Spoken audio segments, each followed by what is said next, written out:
Yes, good morning, everyone. What we have discussed in the last class?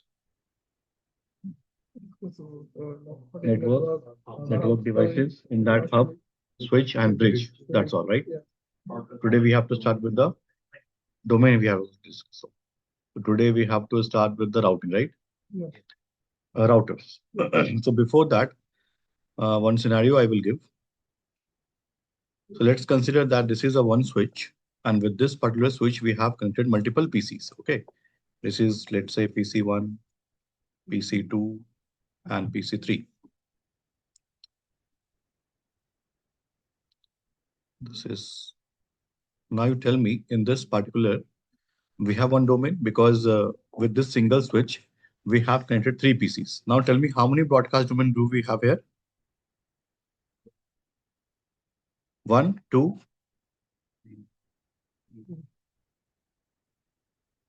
Don't get confused and then tell answer.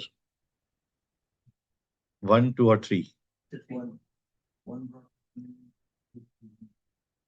Okay, you are telling as a one broadcast domain, right?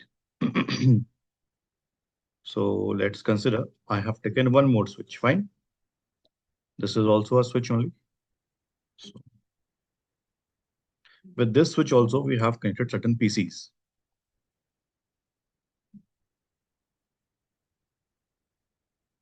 Let's take three PCs only. Fine. So now you tell me how many total broadcast domain.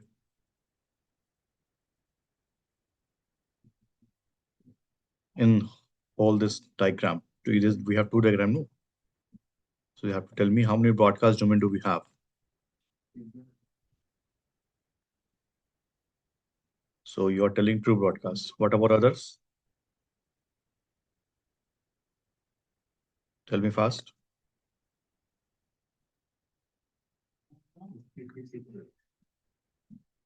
See, yesterday when we were discussing about the broadcast domain, I told you that what happens that whatever the multiple devices has been connected, if all that device is going to receive any broadcast traffic, then we call it as a single broadcast domain. It means that here, this one is called as a single broadcast domain. This is a switch one. So this is one single broadcast domain. This is one another switch. Here also we have a single broadcast domain. It means total two different switches, two different broadcast domain, right? But what if they have been connected like this? If these two switches are directly connected, then how many broadcast domain? Only one. Okay, this only we have to remember that what happens that if you have taken two different switches separately, then here we have two different broadcast domain. But if these two switches are interconnected with each other, then it is called as a one single broadcast domain. The reason, because if PC1 is sending something, so it will broadcast that, switch will broadcast that, so that in broadcast information will reach to PC2 also, PC3 also, and even to this interface, right? Correct? That's why we told no that okay, with a single switch, we have a single broadcast domain. But here what we did, we have connected these two switches. That's why here we are going to go get here single broadcast domain. If these two switches are independent, then here will be two different broadcast domain. So what can be used to break this broadcast domain? In a switch, to break this broadcast domain, we use either router or we use VLAN. That is called as a virtual local area network, right? Now let's tell me one more thing. Let's, for example, same topology you have switch PC1, PC2, and PC3. And let's consider that this side we have taken one hub, one more device. Here we have a hub. And with this hub also, you have taken multiple PCs. Now you tell me how many broadcast domain do we have? Same concept, again, single broadcast domain. The reason, because this hub is connected with what? Switch only. That's why. Okay. So sometimes these questions can be asked in the interviews regarding the broadcast domain. Correct? So now we'll start with the router. See, router is what? What we call it is a layer 3 device. It is a layer 3 device that is used to connect different, or that is used to connect devices located in different local area network. So why we call it as a layer 3 devices? Because it operates on a layer 3 of the OSI model. It means that what it does, it maintains it maintains IP route table. Okay. It can understand the MAC address information also, but as you know that if we have to communicate outside our own network, then what is required? Always this IP address is required. That's why it maintains what? IP route table. So based on that, if whatever the different protocols we are having, so based on that protocol only, it is going to find the best path between the source and destinations. Correct? So it maintains IP route table. Now what it does, even it, see, technically we can write one term here that it does not support broadcasting. Why we can tell this? Because see, if you have taken one router, two different switches, what it is doing? Breaking the broadcast domain. So we can say here that it does not support broadcasting, but when will you come to the dynamic routing? So there you will find that it is going to have the one broadcast address. So if we have broadcast address, it means what? That it is sending the information to all the interfaces, right? Then why we can say that it is not supporting broadcasting? Means in general, what we say that router does not support broadcasting, but based on certain protocols on configurations, it will support that broadcast information. That's why this is a very hypothetical statement. Okay, you cannot say always that it cannot support broadcasting, right? So one thing is that it maintains IP route table. Now, what is the scenario here? That here you will be taking one router, correct? Now, here you have taken what? Let's say one switch. This side, one switch. Then here we have multiple PCs this side.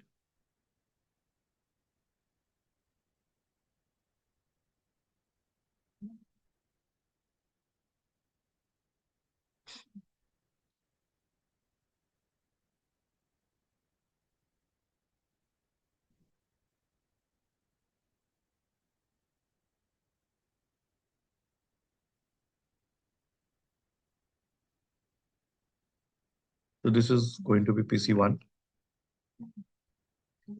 This is PC2.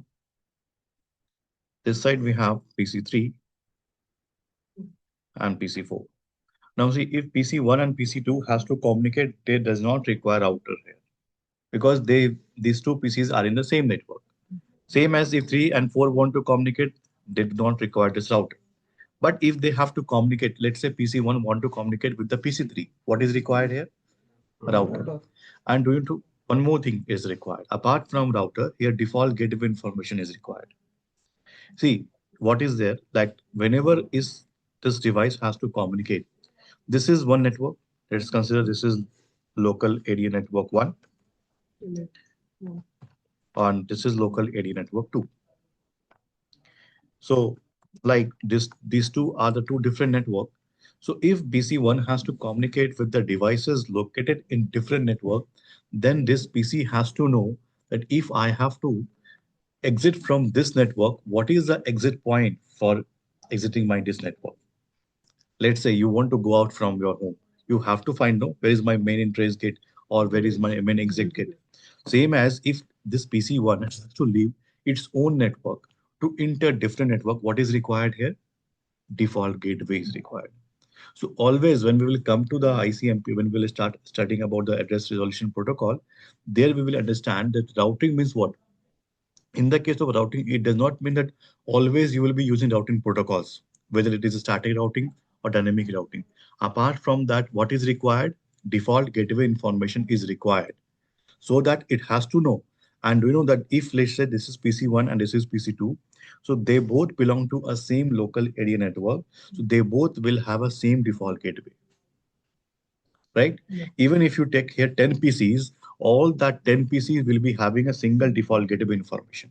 How it is going to go out from this interface, right? So this interface will be acting as what? This one. this interface is going to act as a default gateway, right?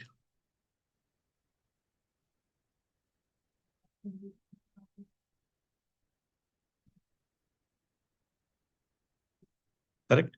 Same as if PC1, PC3 and PC4 has to communicate with the PC1 and PC2, even this has to leave its own network.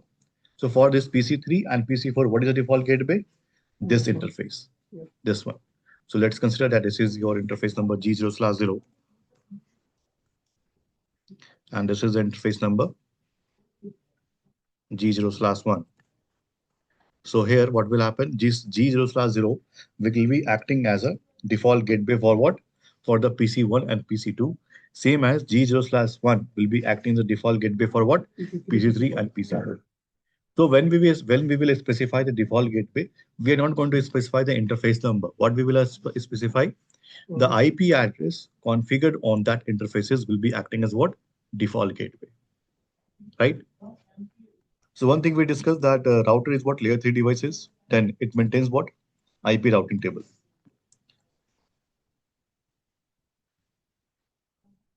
So see, it is written here that a router is a device that forward data packets between the computer networks, and it is used to connect devices in different local area network, and it sends traffic based on what?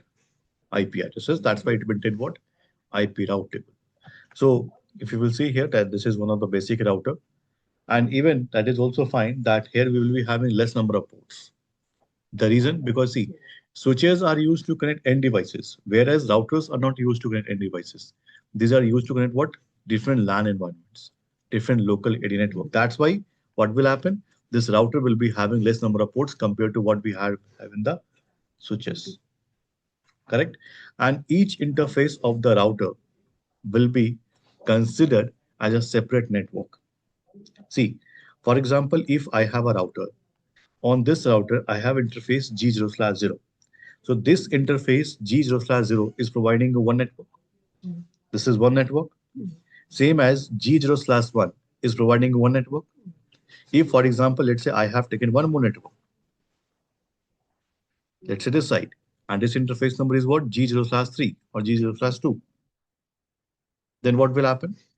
Even this particular interface is also having a separate network. So each interface of the router is what? Having a different separate network.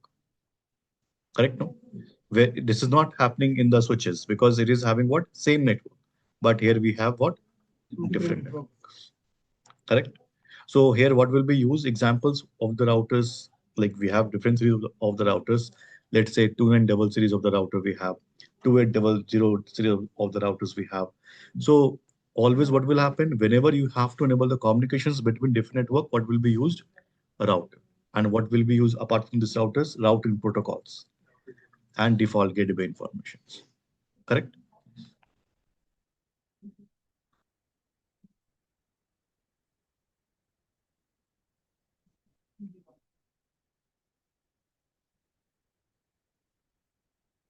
Next is what? Server.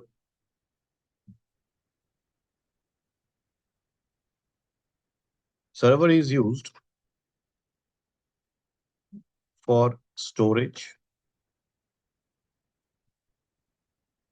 for, or we can write running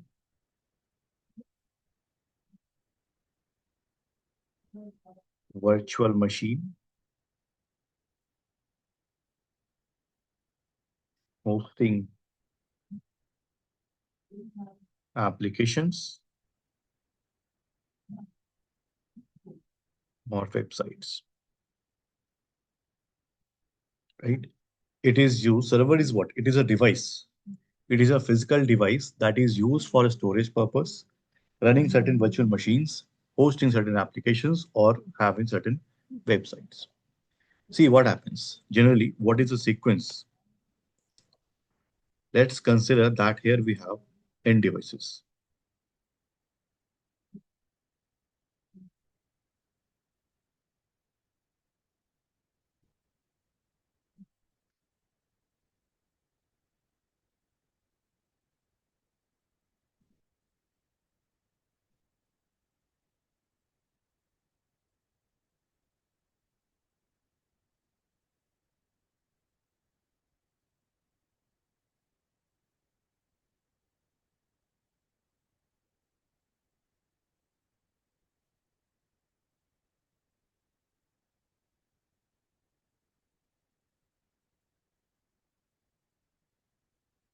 This is PC1.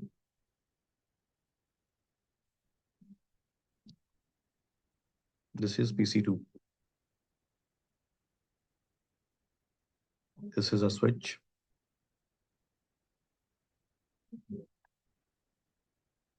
And this is router. And this is server 1. And this is server 2. Right? So this is like one of the understanding of the server. I'm not telling that always this is going to be the topology. So if let's consider that this PC1 is trying to reach to the switch, then to the router. So let's consider that after reaching to the router, it got the internet connectivity. See, whenever you get the net connectivity, what do? You have to reach certain websites. So when you reach the websites, what are the things helps to reach there? Domain name system, right? What you write? You write the IP address, but that IP or you write what name, not the IP address. So when we write the name, that name has to resolve.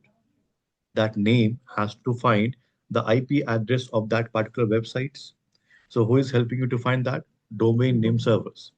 So in background, what will happen that your traffic will be forwarded towards domain name server. It will find the IP address of that particular domain name. After finding that, let's say it will find the location of that particular IP address. So let's say it has found the location of that IP address, and this is my server 1. Let's say you are trying to reach Google. So it is finding what? Google server. So when you are reaching here, what will happen? You will reach there, you will get one forward traffic and one will get what? Backward traffic. Then you will be able to access that. Same as here also we can access this server. So whenever you are accessing this types of servers, so what it is called as examples can be, these are the examples of the web servers, right? What is example? These are the examples of the web servers. What could be the web servers? The server where the website is being hosted. That is called as a web server. One point clear. Another point, uh, where the websites are hosted is called as a web servers. Where applications are hosted is called as application servers. Right now, apart from that, it is written here that it can be also used for a storage purpose. So now let's say you have taken a server at your own location for your own location. So what you are doing there, you are accessing that server for a storage purpose. Then that particular physical service belong to your single organization, right? But let's say if I'm having a very large server, if that large server can be accessed by multiple different organizations or multiple different users, then that particular service only is called as what? Cloud. So what happens in the cloud? Cloud computing is also example of what? Servers only. The difference is what? That there will be a very big server, data centers. That particular service will be accessed by the multiple individuals and with also multiple different organizations. That's why we call it as a cloud computing. Say right. So even, for example, let's say when you will come to the CCNP level, so we use what EVNG for configuration purpose. So even in that what happens that you will be having certain images of the devices, routers, switches, or firewalls, any other. So what you will have all the images of the devices, right? So let's say for example you are going to access that virtual machine. That is what not physical machine. That is what virtual machine. So where is that virtual machine hosted? Same on the server, right? So it means that server can be used for multiple different functions, right? For a storage purpose, let's say you have a Google Drive. You're accessing the Google Drive. What do? You upload your data, files, right? So where it is being stored? On the servers. Email we have, let's say you have an email. Now, like what when you will check your Gmail, whatever the email is present there. So it is not that always it is present in your device. It require what? Access that particular email, what is required? Internet is required. Why? It means that particular email has been hosted where somewhere, that is called as a server. So all the things, whatever we are accessing now, is being present where? on the servers. That's why we are telling here that it is used for storage purpose, running virtual machines, hosting applications or websites. Let's say sometime we are not able to access any particular websites. What do you say? Server is down. That's why what happens that we are not able to access that particular websites. But as you know that in the global competitive market, you cannot afford to be your server down because we have very alternate options. Correct? That's why what requires high-end maintenance required for these servers. Huge maintenance, huge deployment cost, then always having power consumptions, everything is required for this particular service. Correct? So here also it is written that server is what? It is a system or the hardware software that serves resources, data, and services or programs to computer.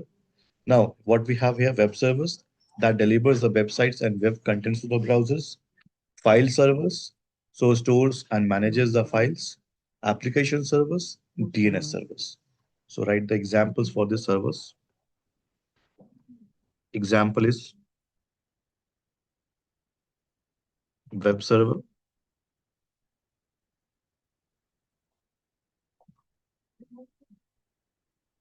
then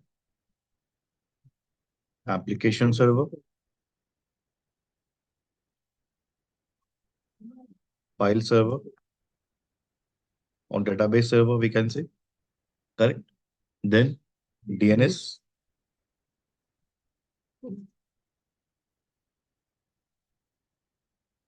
then VM for virtual machines, then email server,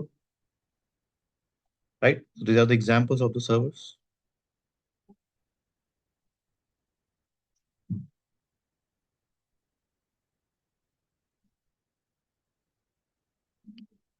Clear?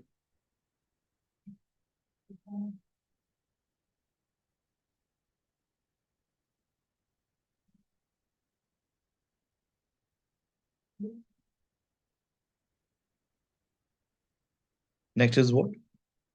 Firewall.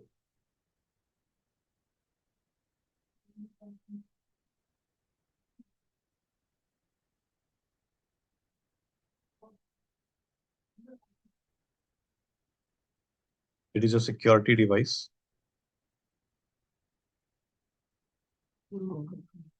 that acts as a channel between trust and untrust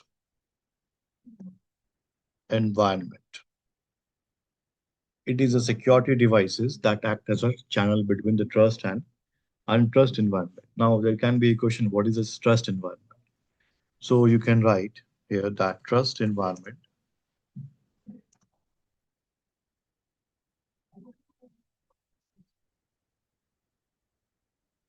where the end devices are located. Trust environment is what? Where the end devices are located.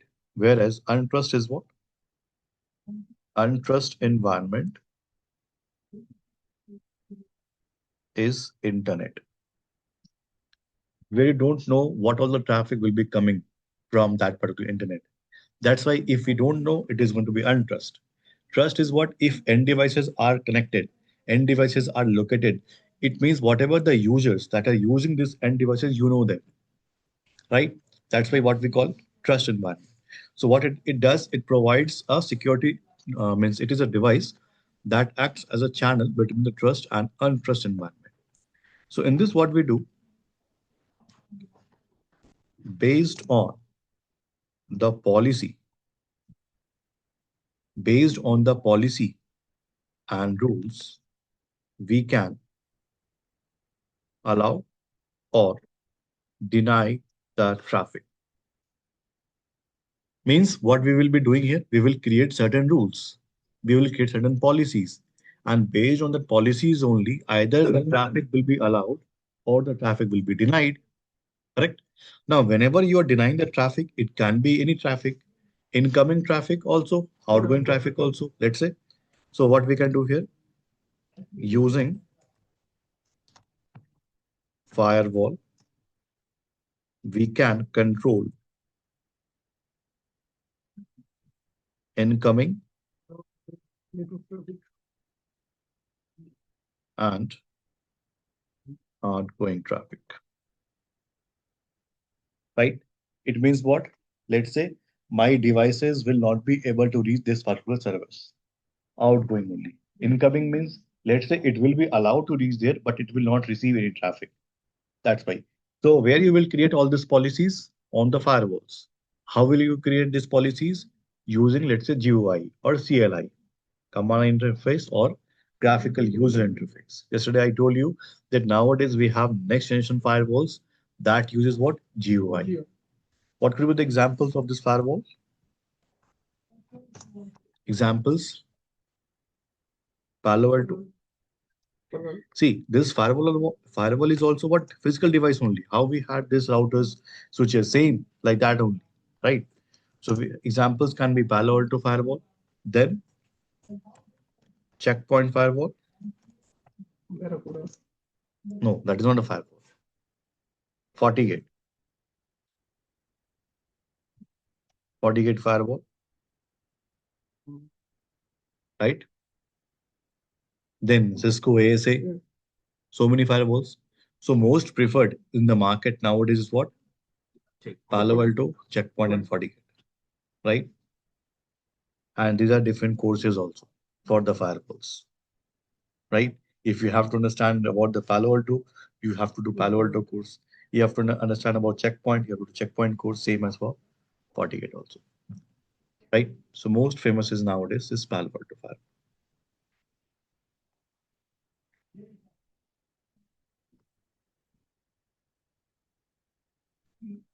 Till it is clear?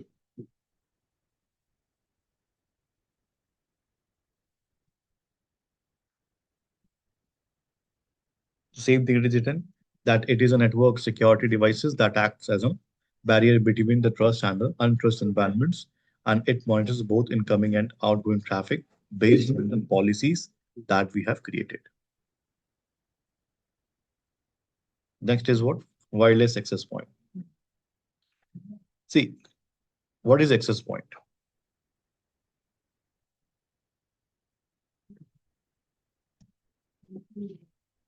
We call it as a access point, or we can call it as a wireless access point. So it is a device that provide connectivity between wired and wireless network, right? So one side we will be having what? Wired devices, and one side what we will be having here? Wireless devices. Correct? So let's say this is one router, then this is a switch,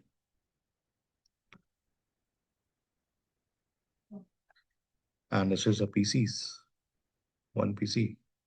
And same as here we have taken one access point.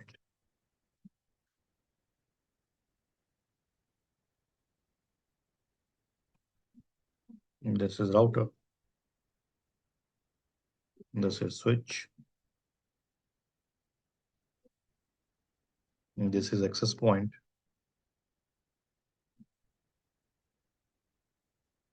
So all these devices will be having what? A wired connectivity.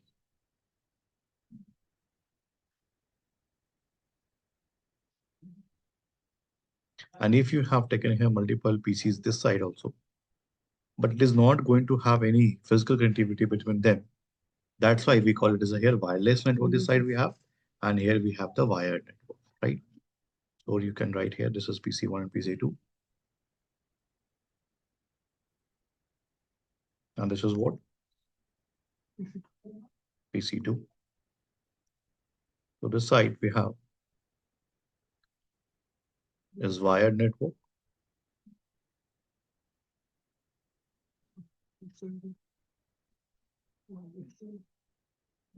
And this side we have is a wireless network. And that's why we use this access point to have a connectivity between what? Wireless and the wired. See, it might be possible that you have more numbers of end devices. Let's say you have 50 PCs. So is it possible for all these 50 PCs to get connected with a single access point? If any questions come that, okay, how many maximum devices can be connected with a single access point? What could be the answers? See, first thing, it varies from the devices to the devices, what type of access point we have taken. For example, let's say in general, we can say around 200 devices we can connect using a single access point. What if you have more than that, more than 200 devices, very large organization you have? So what is required? Again, one more access point is required. Let's say in your only organization, you have five access points. So you have to control all these five access points. Is it possible for you to control all these individually, one by one? No. So what is required here? One centralized devices. That's why one more device we have that is called as a wireless LAN controller. And that wireless LAN controller will be acting as a centralized devices to monitor all these particular individual access points. Right. So when we will start the wireless topic, that is in the last of the CCNA. So there we will do the configurations, and there we will see how to manage individual access point from the centralized wireless LAN controllers. Right.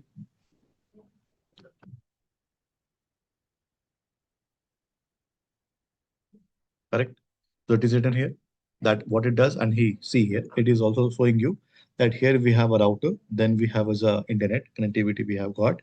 Here we have wired connectivity between the devices, and this side we have what? Wireless access point, and it is having a wireless connectivity between the PCs, mobile phones, and the cameras, like this. Correct? So, like if we are using any Wi-Fi connectivity at our home, that can be the example of what? Access point.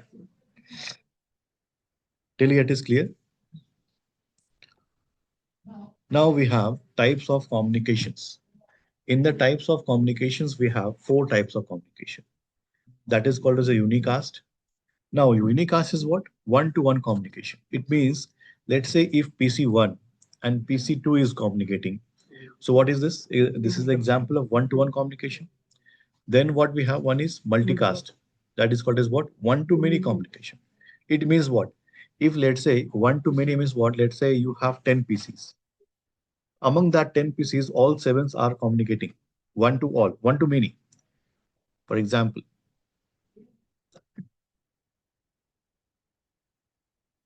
this is a PC1. Okay.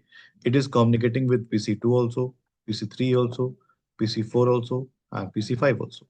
It means it is communicating with what? All different multiple individual PCs. So here we can say that it is one to many communication, right? I'm not like enabling the communications between these devices, because if you will enable between these devices also, what will happen? One to all. One to all means what? If more than one, less than all. Sorry, for multicast, more than one, less than all. If they are communicating, it is the example of multicast. That is one to many communications. One to all means what? Like what we have seen now, that whenever we have taken a switch, all devices receive the same information. That's why we call it as a broadcast. It means what? Here we have one to all communications in this one, right? So this is going to be one to all communication.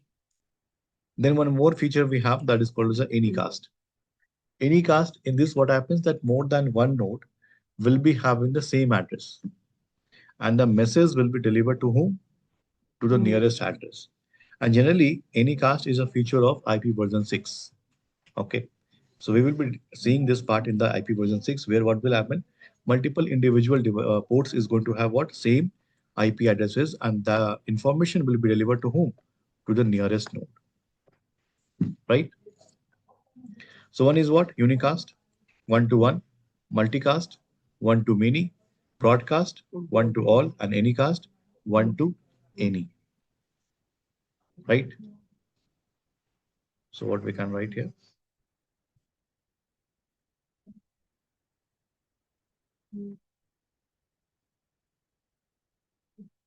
Unicast is what? One to one.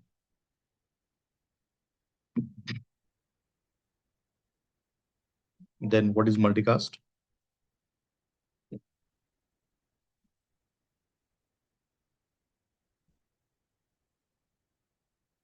One to many. Broadcast. One to all. And any cast. One to any. So this is the example of what types of communications. Next, we will be discussing about what modes of communications. This is the example of what types of communication. Next we have is modes of communication. In this, the first mode is simplex modes of communication. What is the meaning of this simplex modes of communication? What do you understand by this? Simplex modes of communication, it means that it is going to be one-way communication. What is the example of this? What it is? No, walkie-talkie is not the example of this simplex modes of communication. This is the one-way communication. Like a remote TV, a radio. In this, we cannot reply. We cannot reply. Means if any traffic is coming, so that traffic is one-way traffic. Or in short, we can say the traffic is going to be unidirectional. So when the traffic is going to be unidirectional, one-way communication, we call it as what? Simplex modes of communication. Here we cannot reply to the messages. So in this, our very simple example is going to be your radio. You cannot reply to the radio, right? Yes. Television, you cannot reply to that television, correct? So here, what is happening here? Always the communication is happening in the one direction. One is going to be the receiver, one is going to be the sender. Sender is sending something and receiver is receiving just. He cannot reply, correct? See, one more we have that is called as what? Half duplex modes of communications. Half duplex modes of communication.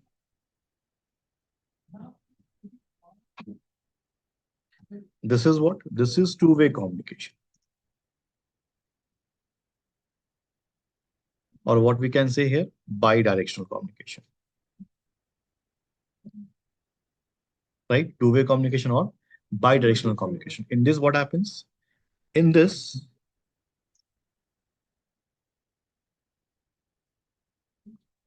means in this, we can send also, we can receive also, right? So we can write here, we can send and receive, but not at same time.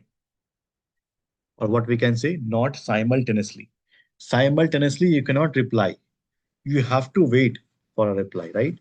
So in this, the communication is bidirectional only, but the problem is what? We cannot reply at the same time. What can be the example? Walkie-talkie.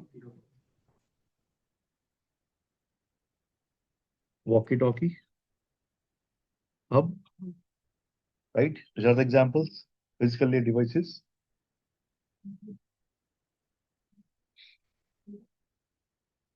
And third is what?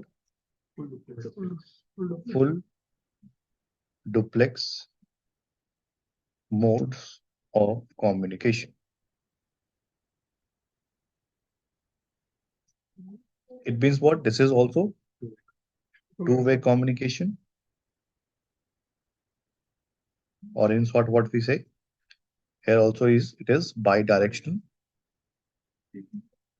In this, what will happen? We can send and receive at same time. It means simultaneously we can send also and we can receive any traffic. No need to wait in this case. So what can be the example for this? Mobile phones. So like messages, what we send, right? Or any chat messages, anything. Then phone calls also can be the example of this. phone calls, then router, yes, switch, yes. So even you have to write that router also operates on the full duplex modes of communications, apart from switches also.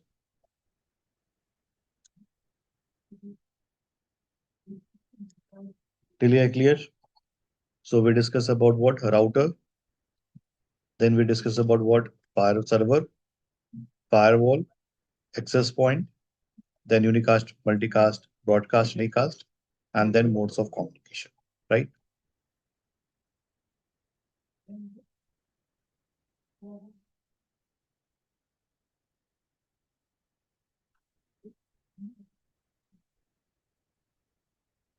See, next is network topology. What do you understand by the term topology? What is a topology?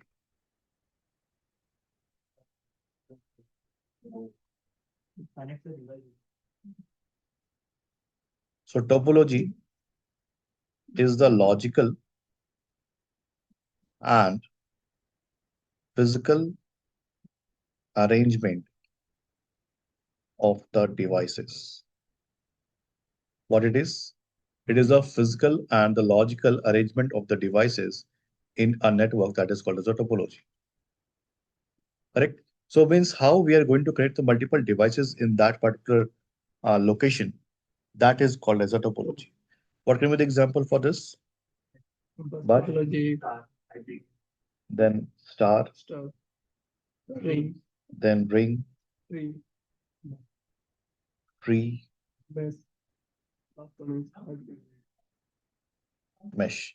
Hybrid is what? It is a combination of one or more topologies, right? So the basic one is called as a bus. What happens in the bus topology? All devices connect to a single main cables. So if you have a single cable, and with that, what you did, you have connected multiple devices, right? Correct? Like this PC1, PC2, PC3, PC4. So all these devices are going to get connected with what? A single cables. So what happens and what is the demerit of this? See, first thing is that this is a very simple topology, right? Second thing is that in this type of topology, we can connect very less number of devices because you know that there is limitation of the cables also. See, this particular cable you will be using for transmitting the signals means sending, receiving means here the communication will be in what direction? Both direction, bi-directional communication will take place. So if you will be having more numbers of devices, what will happen? More traffic, more collision of data. And even what happens that everything is dependent upon a single cable. If this particular single cable is not working, what will happen? Network will be collide. It will stop, right? So what we can do, what we can write here, that bus topology is a very simple topology in which single connectivity is used to connect multiple different devices, right? Nowadays, no one is going to ask you all these questions about the topologies, right? Just as it is there in the syllabus, just we have to know about the basic understandings, correct? So bus topology is what? Very simple topology in which single connectivity is used. And here we what we can say, more traffic and more chance of collision will be taking place, right? Right? Then dependency is on single cable, right? All the dependency is on a single cable. And in this communication will be in which direction? One direction. Bidirectional. Two-way communication will take place, right? So same, like how we have taken here bus, like that only we have even ring. But what is the difference is? In the ring, Also, what you will take? Single cable only. Just difference is what? Here we will be having a closed loop structure, right? Yes. So in the closed loop like a structure, what will be happening? You will be taking multiple devices.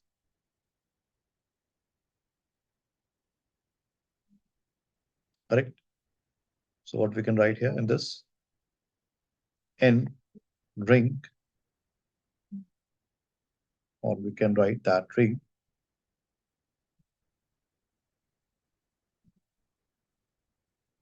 it is a closed loop like structure, right? That where the devices will be connected to a single cable only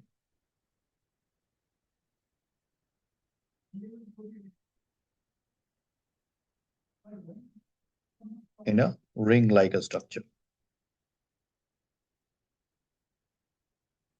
right? So devices will be connected to a single cable only, but in which in a ring like a structure, not in a straight structure. Correct?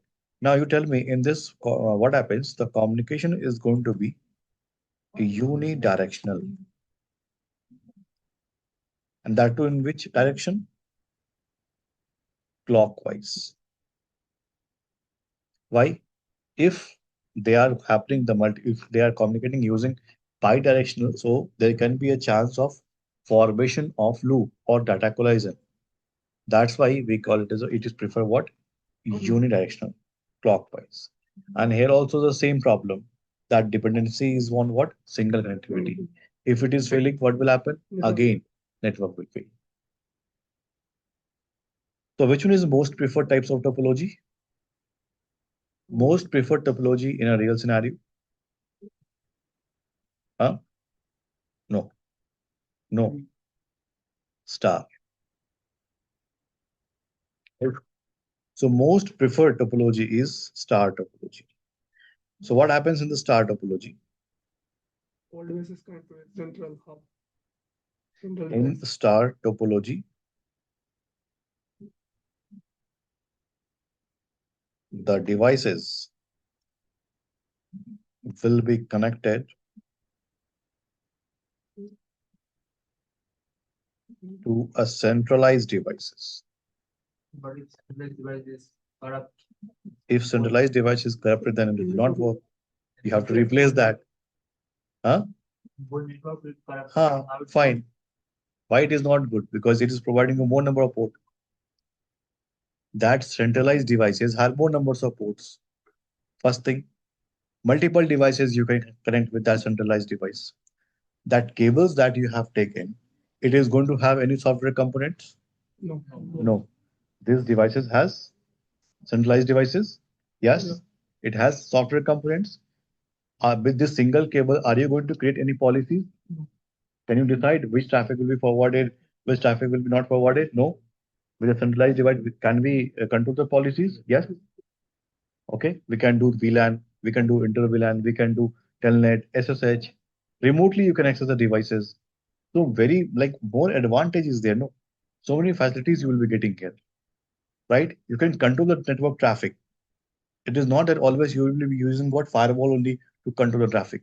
Even we can use different topologies, different methods, like port security. So in that port security, you're not going to use that firewalls. No. What do? You create the port security where on the particular port. When we talk about access control list, what we do? We create ACL. Where do we create this ACLs? On the devices. We're not taking any separate devices.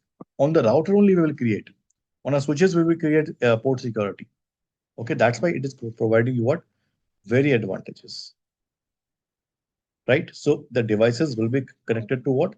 A centralized devices. And that centralized devices is going to be very costly. That's why when the devices is costly, it has very advanced features. So it is not that always it will stop working, right? Chances are less, but there can be a chance, but less, right? So here what will happen? Devices is going to be connected with what? A centralized devices. Using this devices, we can create policy to forward that traffic, right? This centralized device provides dedicated port for the connectivity.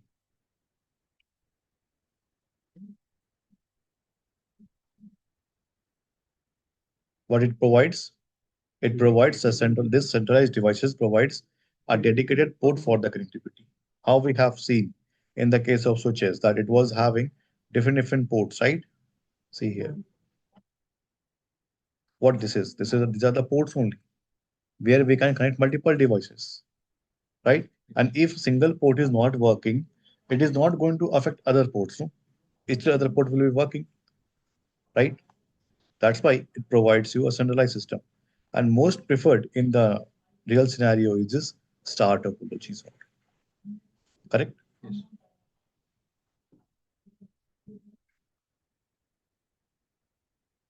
Next is what? Tree. Tree. See, in this, what happens?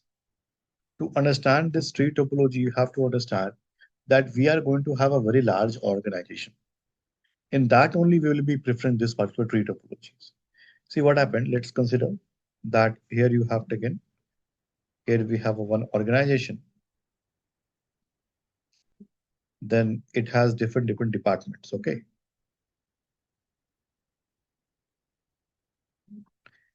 Each department is going to have certain numbers of end devices. Let's say PC1, PC2. Here also we have PC1 and PC2.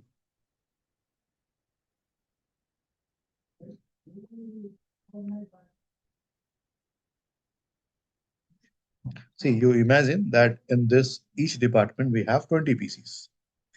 Now if you have to connect all these 20 PCs, what you will use?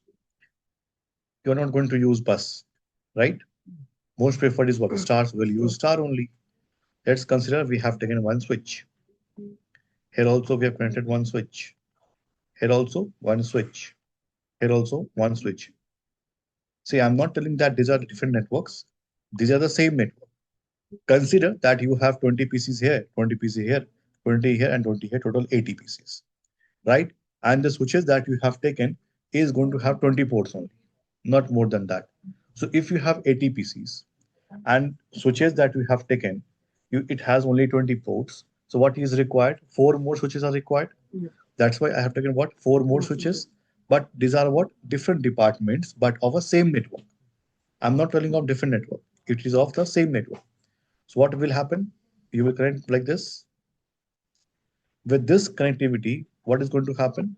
That all these particular PCs belonging to a single department will communicate, right? Let's consider that this is department A. So in department A, this PCs will communicate, right? In department B, this PC will communicate. Same as in the C also they will communicate. In the D also they will communicate. But are they going to communicate with each other? Let's say I want to have a connectivity between A and C. So according to my current connectivity, the PCs of A will be not able to communicate with the PCs of C, correct? Yeah. Because it is not having any connectivity. So it means what is required here? You need to have a connectivity between them also. Let's say I have connected these two switches. Now what will happen? PCs of A will be able to communicate with the PCs of the C. Yeah. Same as I want to have a connectivity between the B and D. What is required? You have to take this connectivity. Now what will happen? The PCs of department B will be able to communicate with the PC of D.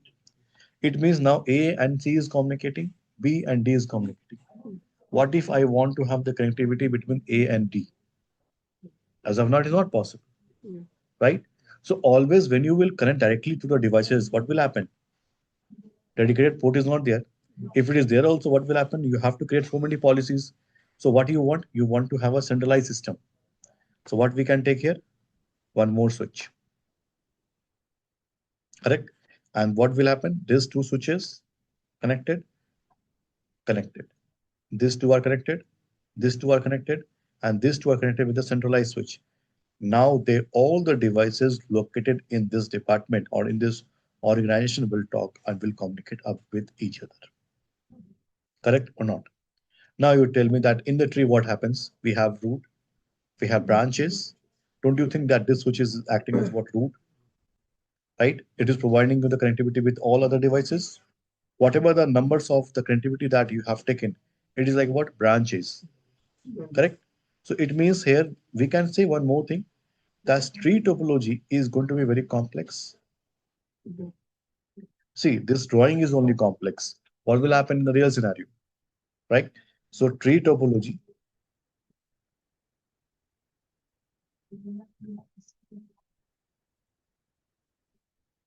is complex. Yes. Topology is the combine of a star and bus Ah, topology. correct. We can say it is also one of the combination only. No, what we are doing here, we are combining it.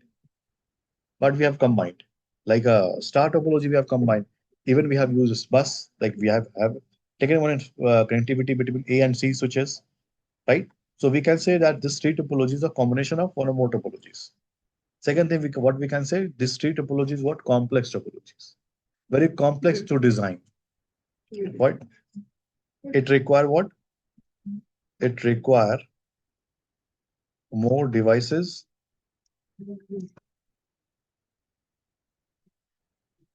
and cables. If you require more devices and more cables, what you will say? You will say it is expensive. Yes, it is expensive. Correct. Then, as here we have more numbers of devices communicating with each other, what can be the one more possibilities? More traffic. More traffic in the network, and if more traffic, more collision will take place.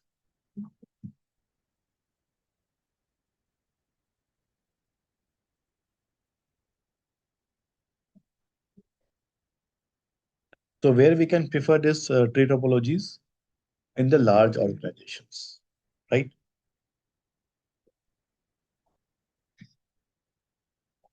So what is the need of tree when we have star? Mm. What is the need of tree when we have star? See, because see what happens, there are certain limitations of the centralized devices. No, for example, I told you that we have one switch. How many devices it can connect? Let's say 50. In your organization, you have 500 PCs. What will happen? You require more numbers of switches, no? More numbers of different architectures. That's why what we are doing here, we are taking multiple different individual centralized devices. Then we are connecting end devices. Now we want to have a connectivity between all these end devices. So we need to have a connectivity between the switches also, right? That's why we are using here tree topologies, right? But when will you come to this network architecture part, there we will be studying about the layers of the structures. In real organization, what we prefer, architectures, network architectures, where we'll be having a layer 2 switches, end devices connected, then layer 3 switches, switches are connected like that, right? So while we have two-tier architectures, three-tier architectures, we'll come to that part, right? And this is the straight topology is also one of the example of this. What is happening here? One architecture is there, one architecture is there. Just the difference is what? Here also you have taken n devices, here also one devices. But when you will come to two architectures, n devices will be connected with only the one access layer switches. Further, other switches will not have the n devices.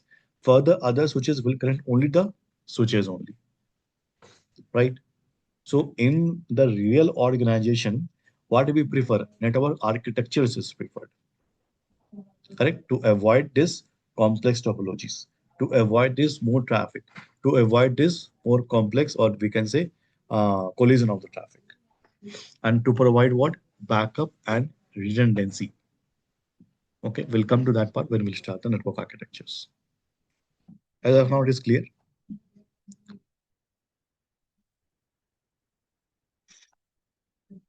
Last one is what? Mesh.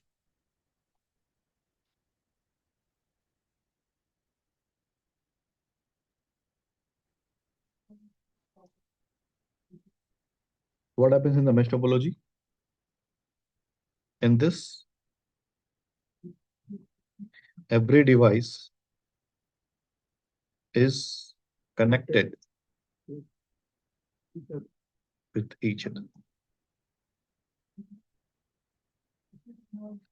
It means here it is going to provide you what?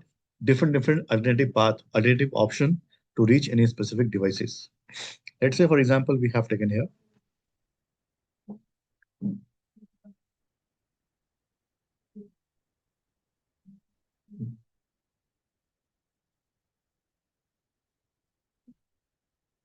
four devices. Okay. So now what happened that they have a connectivity like this.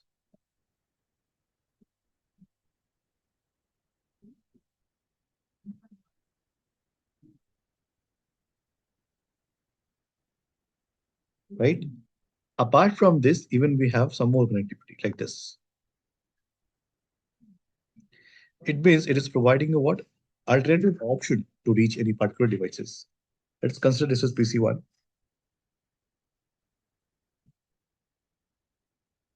This is PC2. And this is PC3. And this is PC4.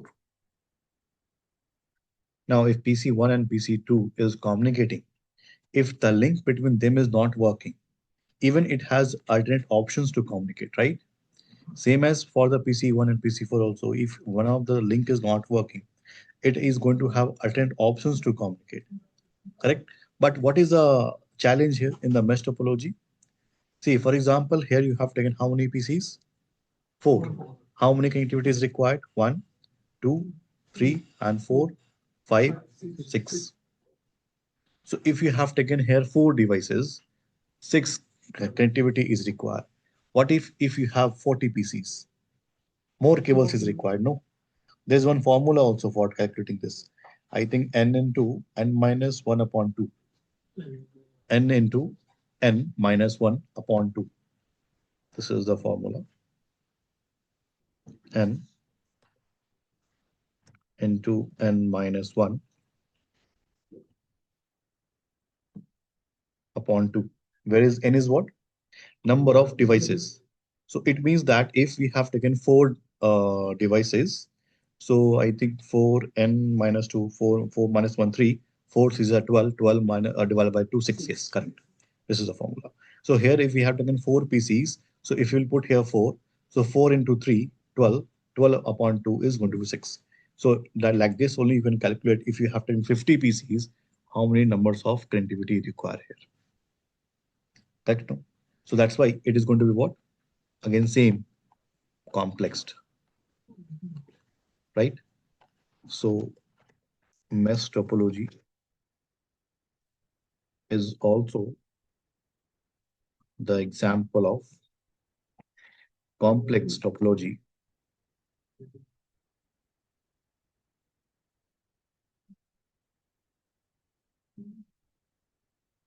as in this all the devices are connected with each other. That's why it requires more number of cables, right? And one more thing, see, all the connectivity have to active all the time. The reason, if anyone is not working, it has to provide you what? Backup. So when it has to provide you backup, it means what will happen? All the ports has to active all the time. It means what? Power consumption will be more in this topology. So what we can write, use power consumptions will be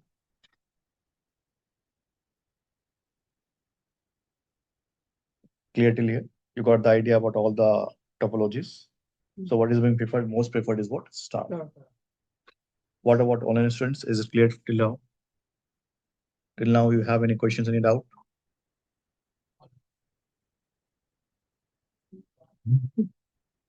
Please confirm any questions, any doubt? All good. Okay, fine.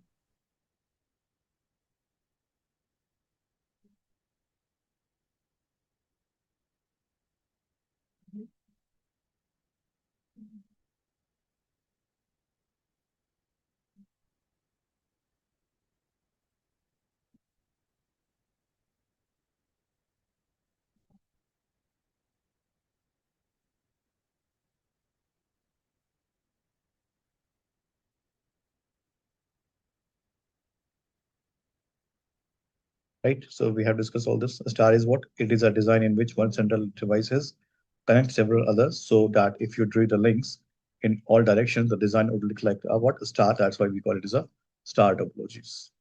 This is the mesh where all the devices have a interconnectivity with each other, right? Now what it is explaining about the power over the Ethernet. What it says that power over Ethernet is a technology. What it does, it is a technology that allows both data and electrical power to be transmitted over a single Ethernet cables. I told you the same thing that this power over Ethernet is more means what that same port will be used for data transmission also and for power transmission also. Same thing it is telling you that that allows both data and electrical power to be transmitted over a single Ethernet cables. Now, it lets us to deliver power and data through the same network cables, simplifying the installations and the reducing cost. Now, what can be the components for this? See, some devices typically called as a switch. This act as what? This will act as a power source equipments. In short, we call it as a PSE, power source equipments. Now what happens? You have taken one switch. That switch has a power connectivity. It is receiving the power, right? It is what type of power it is receiving? AC, alternate current, right? Now you have connected one device with that switch. With that switch, that device will receive the power, right? What type of power? DC, direct current, because you know that from the direct electricity, what we require, what we receive, AC. But when any other devices is there, that is battery type of devices, that is going to provide you what DC type of current. That's why it is telling you that particular devices who is going to receive the power, forward the power to other devices, that particular devices will be called as what? Power source equipment. So who is going to call as here in the like, examples can be switches, right? So it is telling you that the devices that supplies the DC power over the Ethernet UTP cables means UTP cable is what? Untwisted pair cables. So that is called as what? Power source equipments. Now, whatever the devices that is connected with that switch is receiving the power is called as what? Power devices. So a device that has the capability of the power over Ethernet cables rather than by the same other power connector on the devices is called as a power devices. Means I have taken one device, I have not taken any power connectivity to that devices from the AC or direct electricity, but from where? From that particular centralized devices. That's why it is called as what? Power devices. But in short, what we can write? PoE is what? Power over Ethernet is going to provide you with a single cable. Both the thing will be transmitted. Electrical thing also, data also. First thing. Second thing is what? Power source equipment. The device that is providing the power to other device is called as what? Power source equipment. In this, what it will do? It will receive the power. It will transmit the power. It will receive in AC form. It will transmit in the DC form, right? Who is the power devices? The devices connected with that centralized devices and receiving the power that is called as a power devices. Simple example. Let's say laptop is there. I am charging this laptop, correct? Now what will I do? I will connect my mobile phone to this laptop. My mobile phone will also get charged from where? From the laptop. Laptop is what? will be acting as what? Power source equipment. Mobile will be acting as what? Power devices. Correct?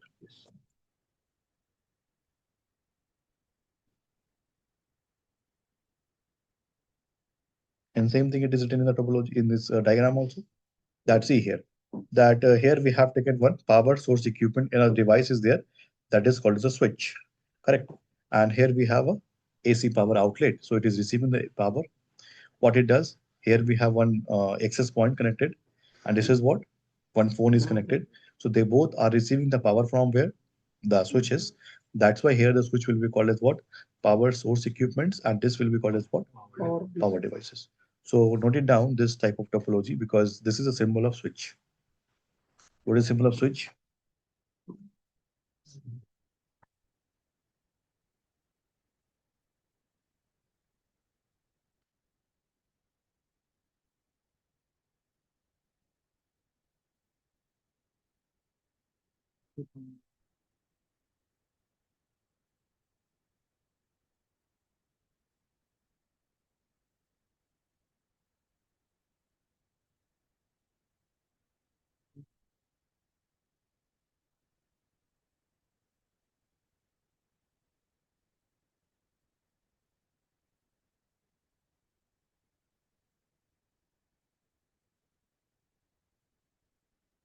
Symbol of router.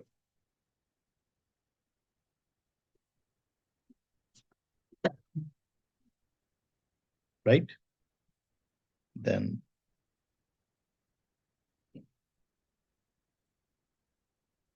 symbol of switch.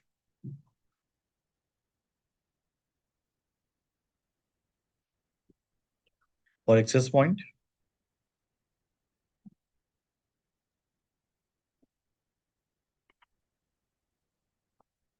my drawing is not good. Please bear with that. Symbol of access point. Right?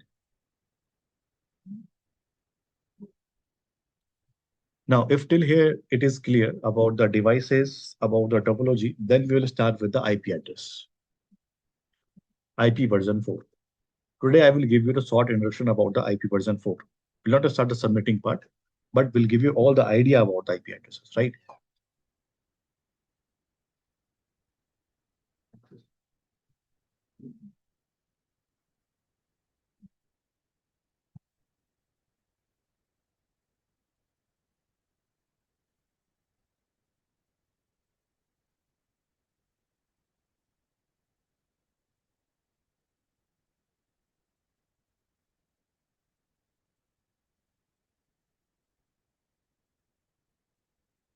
See here, first thing,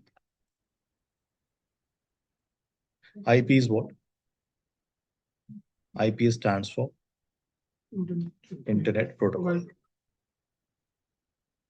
right? For the IP, we have two categories of the IP. One is what? IP version 4 and IP version 6. In short, now I'm telling you why IP version 6 is there. Because IP version 4 was not enough to handle the number of users. That's why later on we have the IP version 6. It means what? More numbers of users were there. That's why we have now IP version 6, right? We'll do this comparison between them also, but not now. We'll focus first on the IP version 4. So this IP version 4 is of how many bits? 32 bits. Now, when we call bits, bit is what? Combination of 0 and 1. It means that here what will happen? You have to convert the number into the bit form. The reason why, because our computer understand all things in the bit form. Now, as I'm telling you that it is of 32 bits, it means what? This IP version 4 has 4 octets.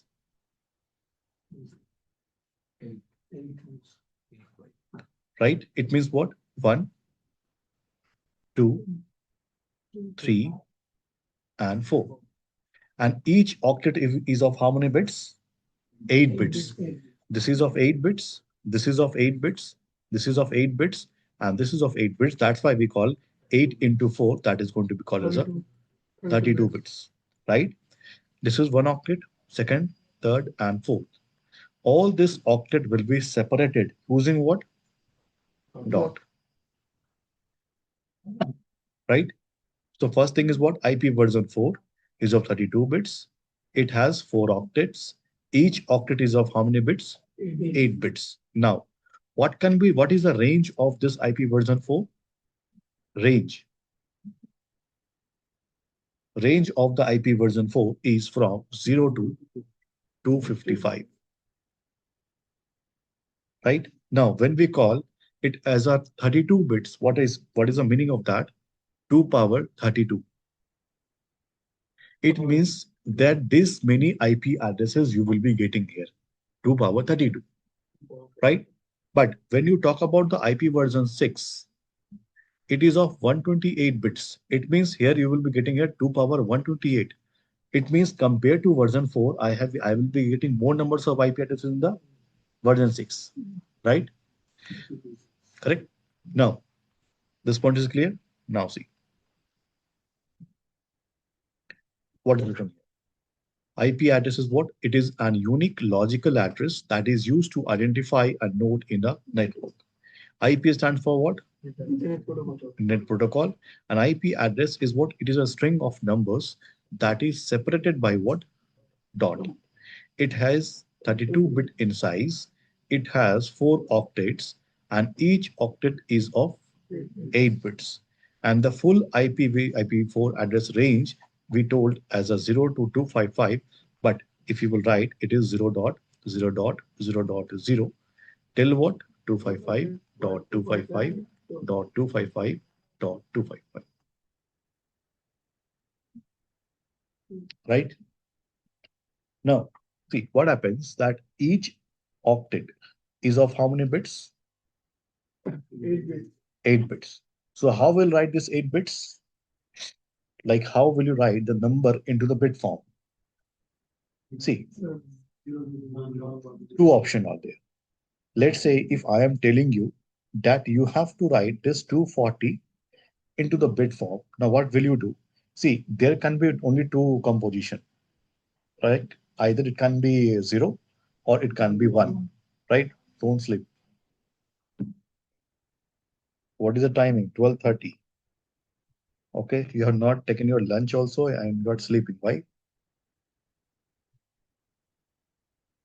You can sleep, but after lunch. See, now, see, for example, we have taken here 240, right?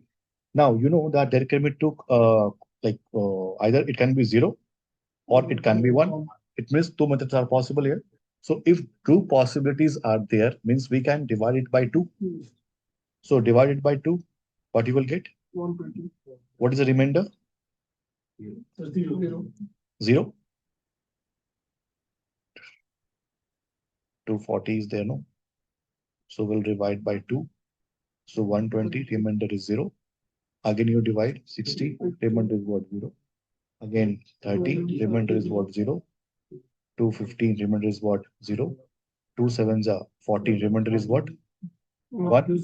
It means what will happen? You have to write all the numbers like this 0, 0, 0, 0, 0, like 0, 0, 0, 0, 1, 1, 1, like this we have to write. You have to divide, then you will write either zeros, whatever you are writing, based on the remainders. But is it possible for you always to do this? To take as number divided by 2, always write zeros, how many zeros we are getting, how many 1 you are getting. It can be possible, but it is going to be a lengthy process, right? So what we prefer, we don't prefer this method. We prefer one different method.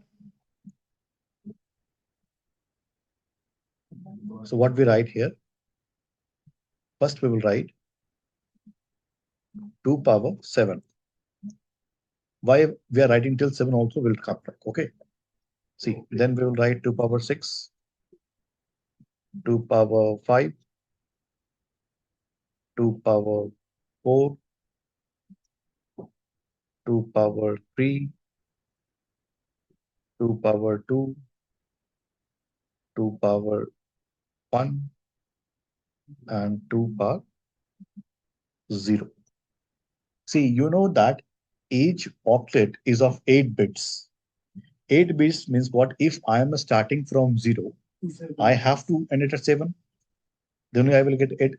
If okay, if I am writing here 8 only, and I'm starting from 0, how many I will get? 9, no? It means I have to start from 0. I have to end at what? 7 to get what? Total 8 bits. Right. Now you tell me what is the value of 2 to the power 7? 1 minute. 128. 2 power 6, 64, 32, 16, 8, 4, 2, 1. Correct? You have written 128, 64, 32, 16, 8, 4, 2, and 1. Now, let's say, for example, I'm telling you that you have to write 240 into the bit form. What you have to write? 240 into the bit form. How will you write?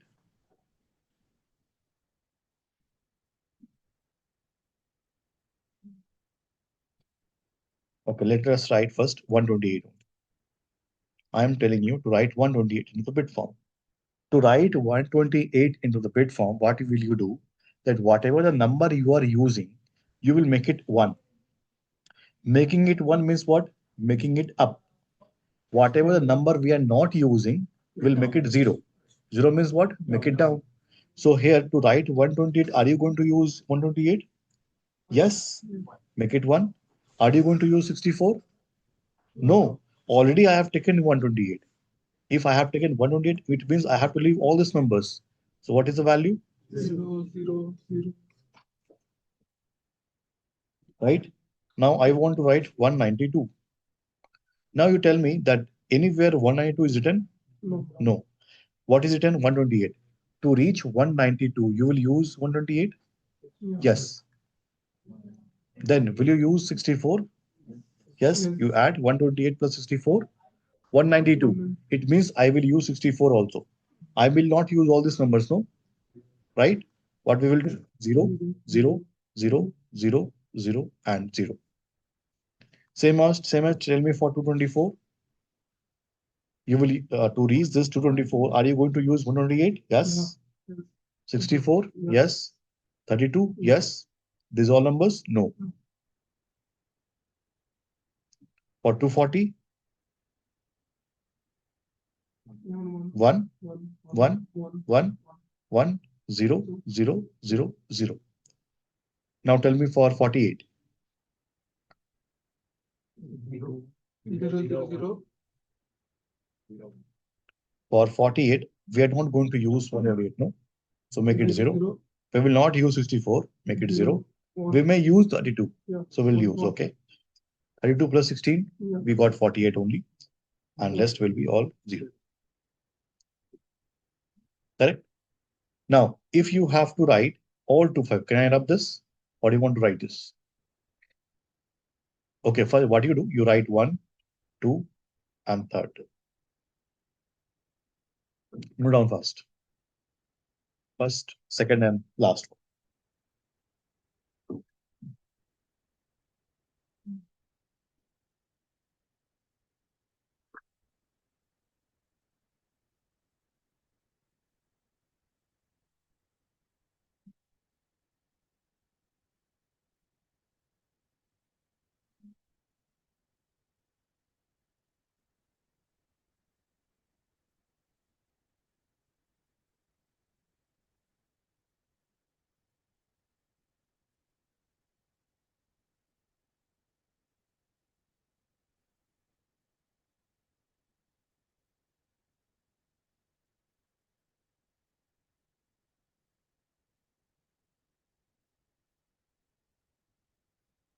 Today you will get the drive access.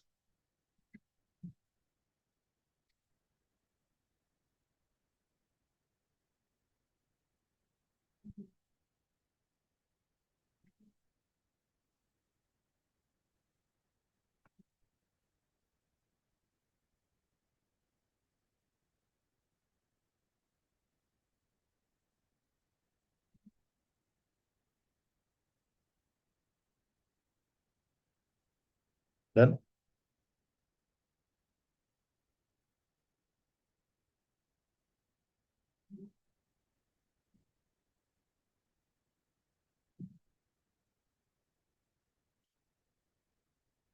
So 1.8, what we are writing? 0, 0, 0.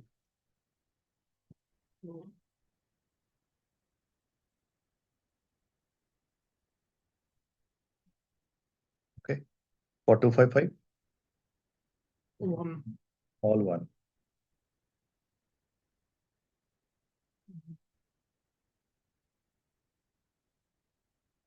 Mm.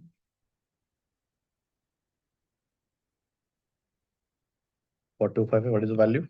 All one. Right. So this is how always, this is very important, because now what we will do the subnetting.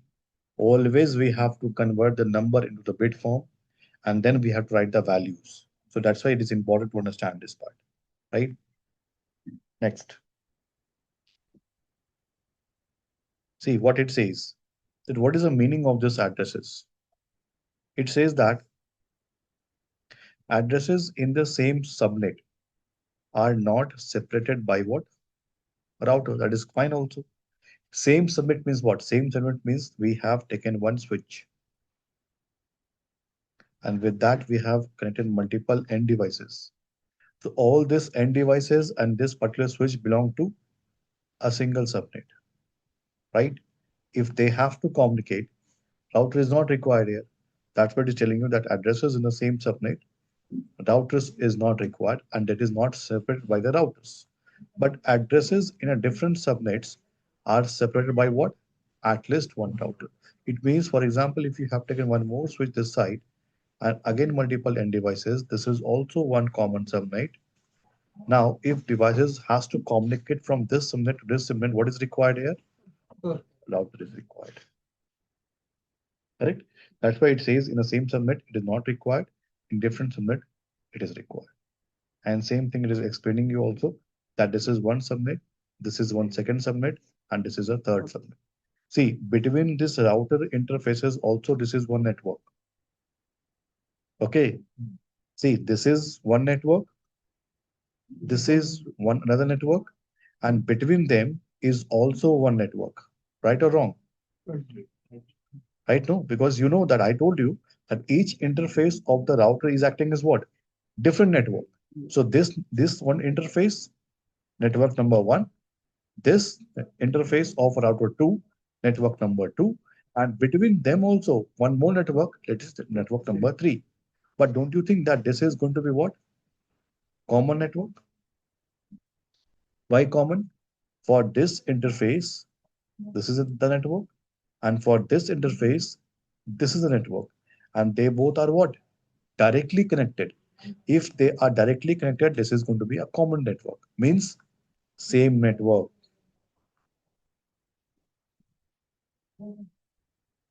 Clear or not? Yeah. Confirm fast. What is, let's say, what do you understand by this term? Common network means what? They are connected with each other. Right? So it means whenever you have to know about all this point, whenever two routers are directly connected, if router one is connected to router two, so this is going to be one common network, right? And this network will be common for this one also and this one also. Clear? Now the question comes, who gives this IP address? Who gives? IP address is given by IANA, right? IANA gives this IP addresses to Regional Internet Registries, RIR. IANA gives this IP to the regional internet registries. And this regional internet registries give this IP to whom? Internet service provider, right? And this ISPs gives it to whom? To the devices. This is a sequence, right? Now we'll talk about what is this IANA.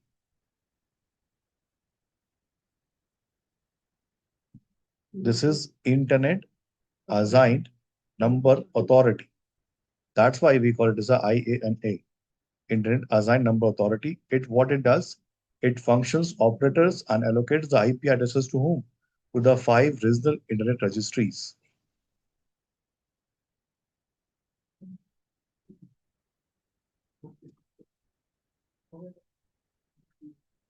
The 5 to 10 minutes. So what it does, it functions operators who allocates the IP addresses to whom? To the 5 regional internet registries. It means that in the world, how many regional internet registries you have? 5.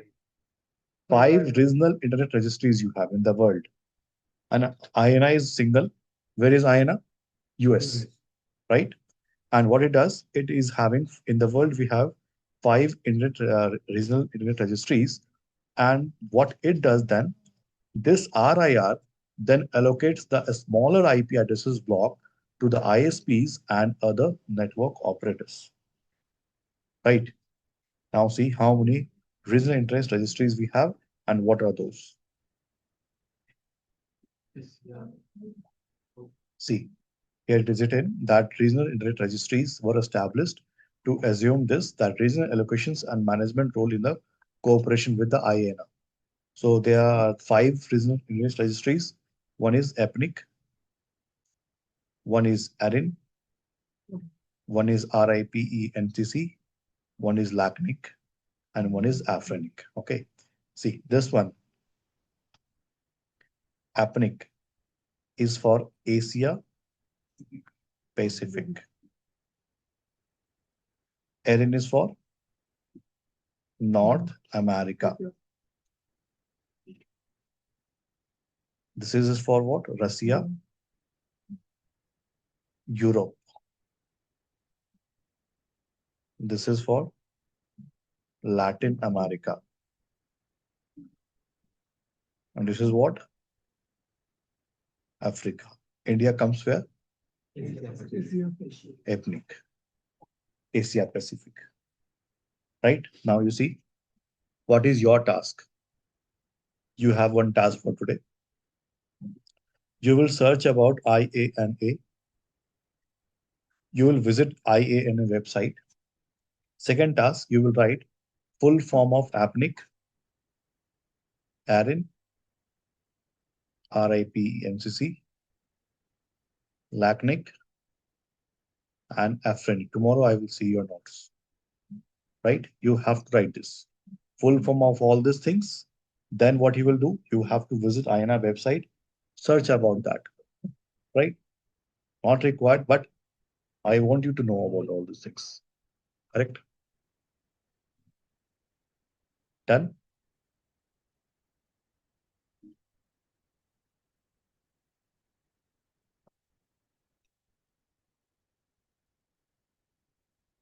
And these are the worldwide regional internet registries: ARIN, LACNIC, AFRENIC, RIPNCC, and Asia Pacific.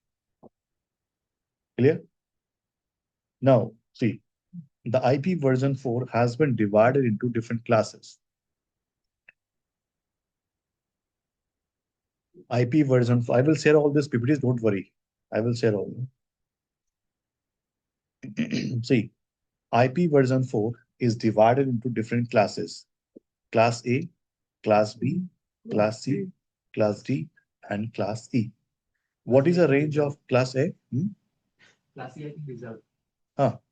What is the range of Class A? No, 0 to 127. Okay. Total range. This is what? Usable range. Okay. Why 0 to 127? Because IP starting from 0 and IP starting from 127 is reserved. For what it is reserved? For loop back IP address. IP of class A, if any IP is starting from 0, and if any IP is starting from 127 is reserved for what? Loopback IP address. What is loopback IP address? Loopback IP address is used for testing purpose, for verification purpose.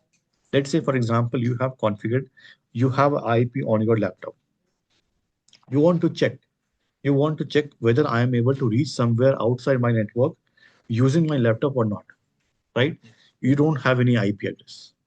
How will you check? With a random loopback IP address, you can ping. If it is pinging, it means what? It is reachable. Everything is fine.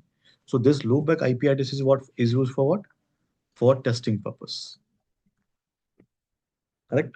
So that's why these are the reserved one. So if zero is left, if we are removing zero, what is left? One, and 127, you know, it is reserved. What is left? 126. So these are the usable IP addresses from 1 to 126. In which class? C class. A. And when I am talking about 0 and 127, 1 and 126, it belongs to first octet. This is of C. First octet values it is written. How will you compare? With the help of first octet values, right? Same as in this also B. What is it in? 128 to 190. 191. How we are comparing with first octet values, right? Then what about the C? 192 to 223. It means that these are the usable, these are the usable, these are the usable. And next is what? Class D. What is that? 2242 to 239. This is for what? Multi-class. Reserved. This is for multicast address. Then 242, 255. This is for what? Research and development. Research and development purpose. Right? Now, we will be understanding why it is starting from this range, why this is starting from which this range, what is the condition, and how it is being decided that class A is belonging to 0 to 127 only, B belong to 128 to 191 only. All these things we'll understand in detail about this classes, right? Then what we will understand? Class A, B, and C, because you know D and E is reserved. So we need to understand the default subnet mask of A, B, and C. Then we'll understand what is block size. Then we'll start with the subnetting part, right? So whatever the information we have studied about the IP addresses, we will write it right here. What we can write?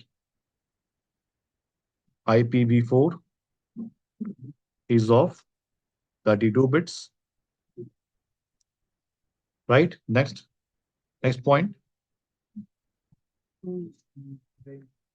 Wait. First point we'll write IP version 4 is of 32 bits. Next, it has 4 octets, and each octet is of 8 bits. That's why total 32 bits. Next, what we'll write? Or octet of IP version 4 is separated by dot, Dot. right? Next, IPv4 address range is 0.0.0.0 till 255 till 255.255.255.255. Correct? Then it has been divided into class A, Class B. class B, Class C. class C, class D, and class E. What is the range of class A? 0 to 127. Class B 128 to 191. Class C. Class C is 192 to 223. Class D 224 to 239. And class E 240 to 255. Right? All these values are first octet values. Right? Clear?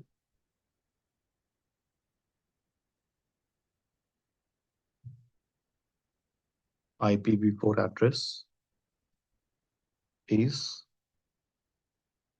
given by IA to regional internet registries